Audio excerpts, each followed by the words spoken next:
আসসালামু আলাইকুম, আমি নাজদিয়া মাহমুদ চলে এসেছি আপনাদের সঙ্গে আরও একটি নতুন ভিডিও নিয়ে। তো আজকে ছাদে গিয়েছিলাম, নানুর ছাদ বাগান থেকে কামরাঙা নিয়ে এসেছি। আজকে কামরাঙা মাখা করব সেই জন্য। তো প্রথমে হচ্ছে কামরাঙার যে শিরগুলো থাকে সেগুলো কেটে নিচ্ছি সুন্দর করে। আর কামরাঙা স্টার শেপের হয়, তো সেই জন্য আমি গোল গোল করে কেটে নিচ্ছি। আর দেখতেও সুন্দর লাগবে, স্টারের মতো হবে, সেজন্য এভাবে কেটে নিলাম।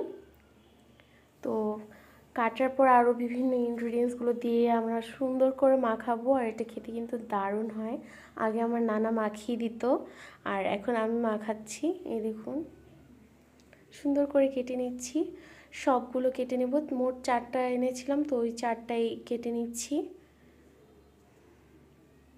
এই দেখুন, সবগুলো কাটা হয়ে গেছে। এবার একে একে সব কিছু দিয়ে মাখাবো। তো এখন মরিচ নিয়ে নিলাম, মরিচগুলোকে সুন্দর করে গোল গোল করে কেটে নিচ্ছি। ধনিয়া পাতা নিয়ে নিলাম, তারপর লবণ দিয়ে ভালো করে চটকে নিলাম। কিছুটা তেঁতুল নিয়েছিলাম যেন একটু টক টক হয়। তারপর সব কিছুকে ভালো করে মাখিয়ে নিলাম, সঙ্গে ধনিয়া পাতা দিয়েছিলাম যেন একটি সুন্দর স্মেল আসে সেজন্য। আর নানুদের গাছেরই কিন্তু লেবু নিয়ে নিয়েছি, লেবুর রস দিয়ে দিলাম।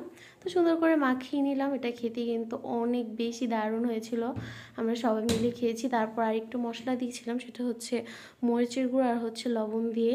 এটা খেতে অনেক বেশি দারুণ হয়েছে, আমরা সবাই একসঙ্গে খেয়েছি। তো